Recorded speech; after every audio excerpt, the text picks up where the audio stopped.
In 2007, two broke roommates were about to get evicted. No money, no investors, no plan. Today, their idea changed how the world travels. This is how Airbnb turned desperation into a trillion-dollar vision. In 2007, San Francisco was brutally expensive, rent was high, jobs were uncertain, and opportunity didn't come easy. Two struggling designers were living together, barely surviving. They weren't entrepreneurs, they weren't tech founders. They were just trying to pay rent, no money, no safety net, no backup plan. As the rent deadline approached, panic set in. Then something unusual happened. A massive design conference was announced in the city. Hotels sold out almost instantly. Thousands of visitors had nowhere to stay. That's when a simple, almost silly idea appeared. They bought 3 air mattresses, placed them in their living room, and listed their space online as Air Bed and Breakfast. They weren't trying to build a startup. They weren't chasing billion-dollar dreams. They were trying to survive. 3 strangers paid to sleep on their floor. That night, something clicked. Excited by the response, they believed investors would instantly understand the idea. They were wrong. They pitched everyone they could. And one by one, doors slammed shut.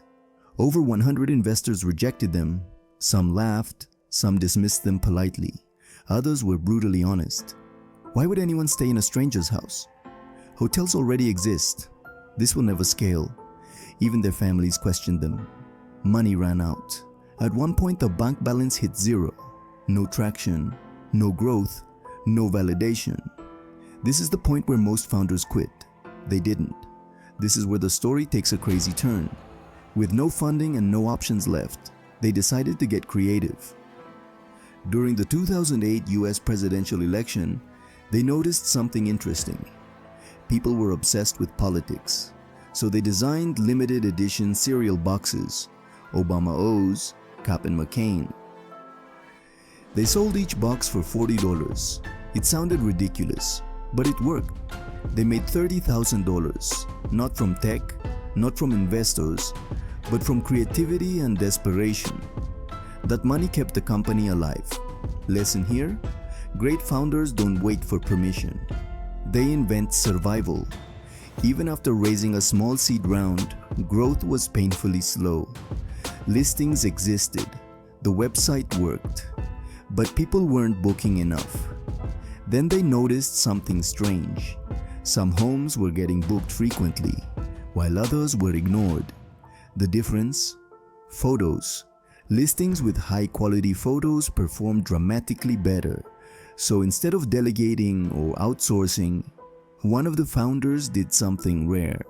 He flew to New York, met hosts personally, borrowed a camera, took professional photos himself.